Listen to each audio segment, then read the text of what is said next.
Welcome to this lecture, Bartók Beyond, where we'll look at the compositional implications of the Bartók pitch axis system, both within and beyond his familiar style.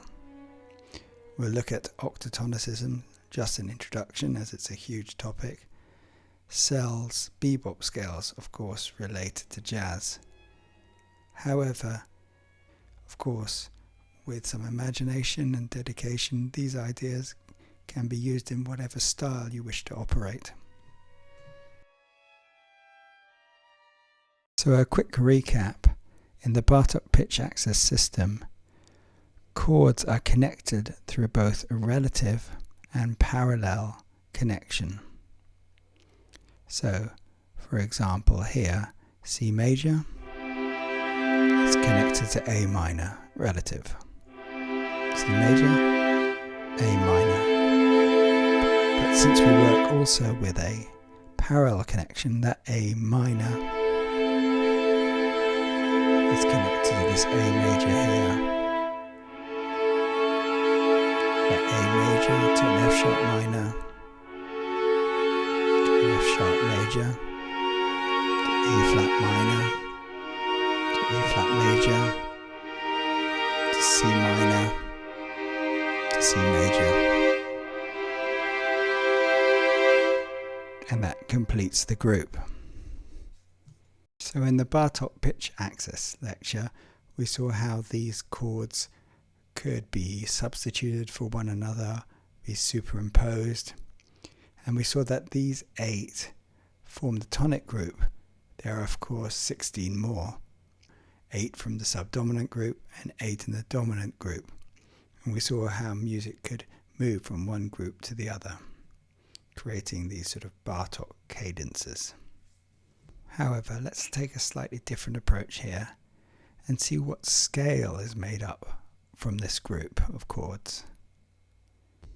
Well, here it is. You can see that it contains C major and C minor,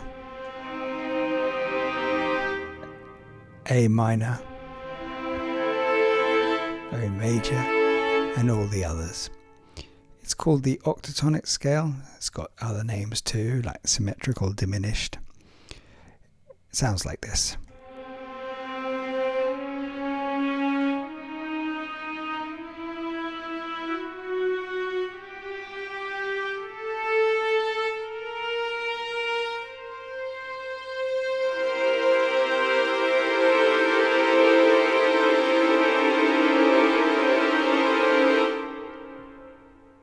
It is in fact one of Messiaen's modes of limited transposition.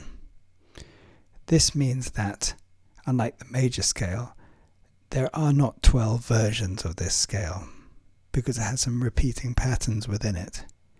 You could start this scale on C, you could start it on D flat, you could start it on D, but by the time you started on E flat, it would be exactly the same as this version here. So there are in fact 3 different versions, or 3 transpositions. We can think of it as the one starting on C, D flat and D, and all others are just part of one of those 3 sets. You can see how the pattern is semitone, tone, semitone, tone, semitone, tone, semitone, tone. Half whole, half whole, half whole, which is the American way of saying it. So as such, it only has one mode. It can either start with the half step or start with the whole step. So this has 3 possible transpositions, and it has only 2 modes. Sometimes these are called the half-whole diminished scale and the whole-half diminished scale. You will probably know the whole half from a Radiohead tune called Just, where you get the sense of this symmetrical pattern and almost like an Escher-like constant rise.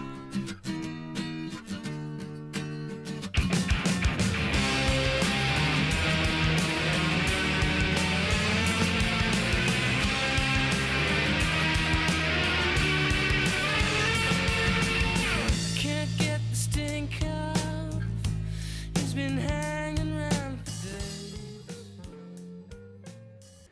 For this lecture, however, we'll be focusing on the half-whole octatonic scale, which we'll just call the octatonic, as it has generally more wider applications.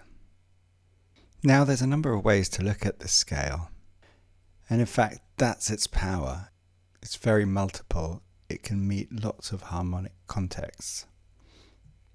So of course it can be created by the use of the 8 chords C major and minor, E flat major and minor, F sharp major and minor, A major and minor, and collectively they form this scale.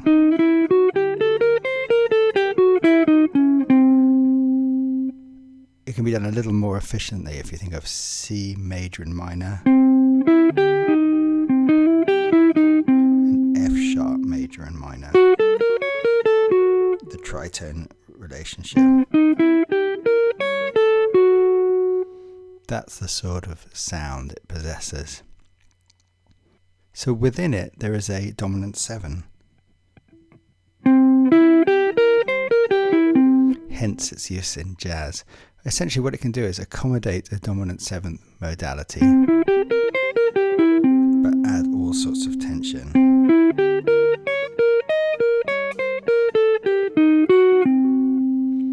Yet still retain that identity.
So there's a huge amount of potential with this scale, even just on one chord, one dominant chord.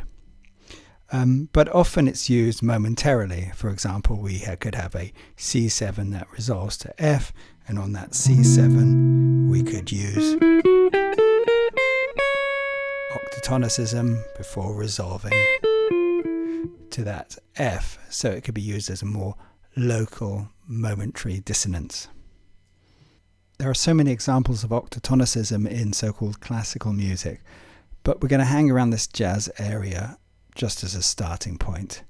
So that's our first viewpoint. It can take a dominant chord. It can basically provide the underlying structure of a dominant chord, but all this added dissonance and a fluidity because of its symmetrical nature. So just to recap, the half-whole octatonic scale is a dominant 7th chord, which also has these added dissonances, the flat 9, the flat 3 or sharp 9, and the 13th, which is kind of sweeter. In addition, we have this flat 5.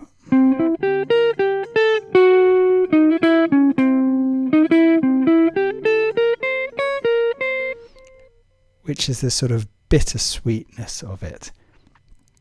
But that multiplicity goes deeper still. Remember that it occupies a major chord and a minor one.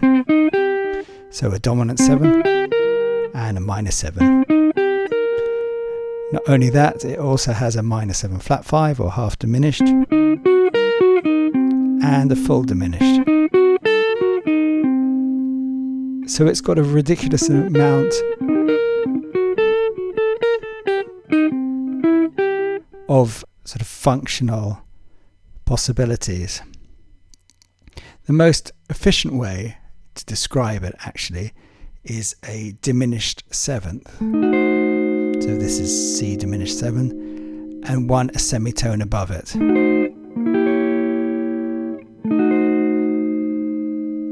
Those 8 notes are made of 2 diminished 7 chords a semitone apart.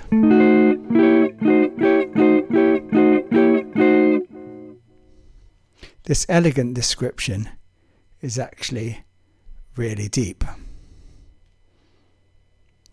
If you think of C octatonic as having a C diminished and a C sharp diminished here and here, the other 2 octatonic scales, for example C sharp, has that C sharp also, and 1 a semitone above, which is D. I've written B here because it's the same, B diminished 7. And then the final group has these. So every octatonic scale has 2 diminished 7th chords, one that's shared, one of its neighbouring group. That's a lot to take in, I know. But what you should, in general, see is that the octatonic is multiple in that it can describe lots of different harmonies in one scale, and it's very fluid in that it can move to other octatonic scales very closely and also with a lot of shared notes. So it's a hugely powerful compositional tool. It also affords harmonies that you don't find in diatonic music, as you're probably discovering. These are given special names actually because of their use in modernist music and our lack of a conventional vocabulary for them. We can use fort numbers or pitch class sets to describe them, but once it's useful to do so, we can give them names like alpha, beta, and gamma. I'll just run through them quickly. So the alpha chord has got this diminished lower structure.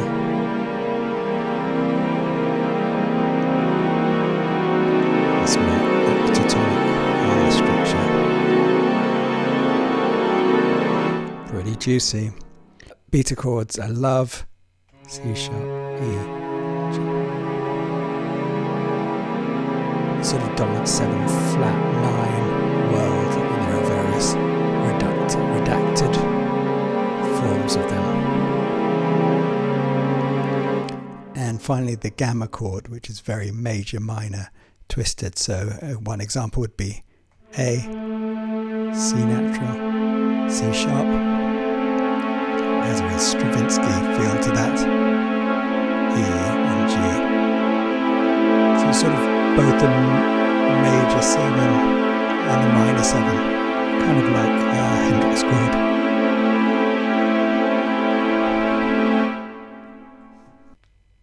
Because of the multiple and parallel nature of the octatonic scale, there are practically countless compositional applications and insights. Here, just 5. For example, this one scale, C octatonic, can be used on a C7 chord, but it can also be used on a E flat 7 chord, an F sharp 7 chord, and an A7 chord.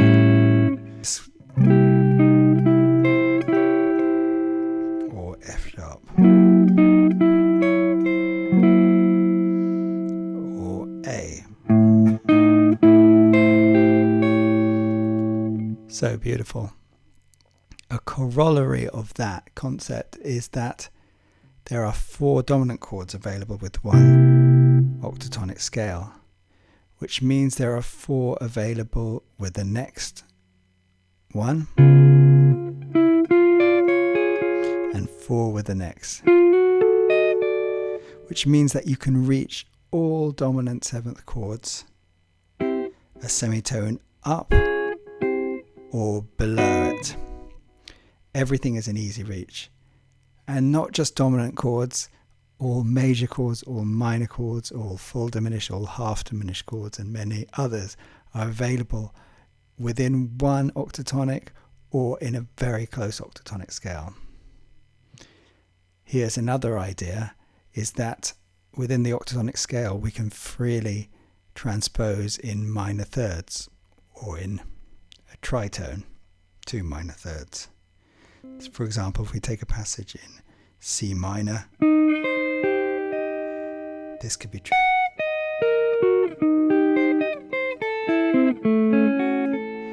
transposed in minor thirds or within that scale. There's huge power there. What else do we know? Well, we have 8 triads within one octatonic scale. That's really where it comes from. Octatonic, 8 keys, 4 major keys, 4 minor keys.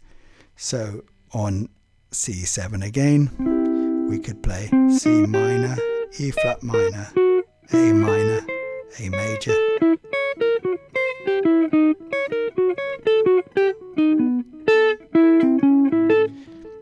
Really powerful and really good for voice leading. And finally, if we take a sequence, let's say of dominant chords, like the bridge of a rhythm changes, D7 to G7, C7 to F7, then if we use octatonic on each, we have many, many options. So here's the sequence in question.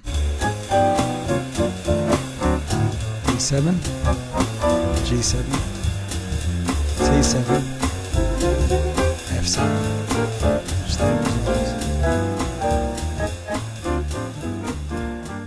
Now remember that in Octatonicism, this D7 could be substituted by any dominant chord minor thirds away, actually any major or minor chords at minor third intervals from it.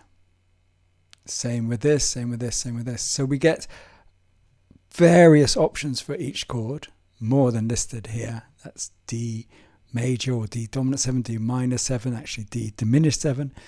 Same with F, same with F minor, and all these possibilities here. So we can create loads of trajectories through these. So let's just start with one. I'm going to just play some really simple phrases, and we'll go D7, D flat 7, C7, and I'm going to go down a semitone to that B here. So let's see it.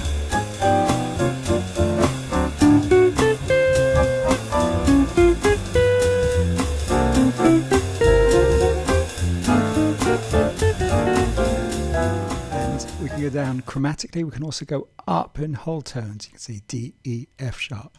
So let's try. I'll start on the A flat and go up in whole tones.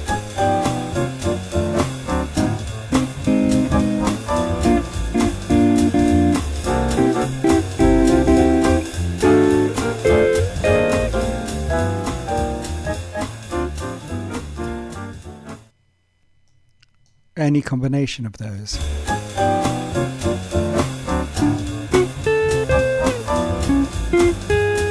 Whole tone, upper whole tone.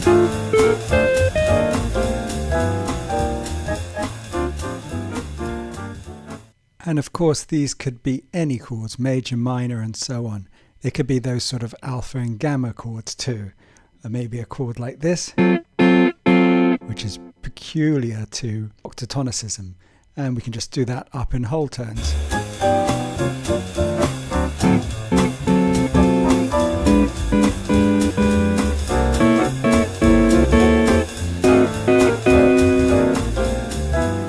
Drops of plates and everything works. So do explore this multiplicity and fluidity of the octatonic scale And remember, although I've shown some modernist and jazz examples, this is really broadly applicable. Next time we'll look at some further ideas extrapolated from this, but spend some time here exploring and creating with this wonderful scale.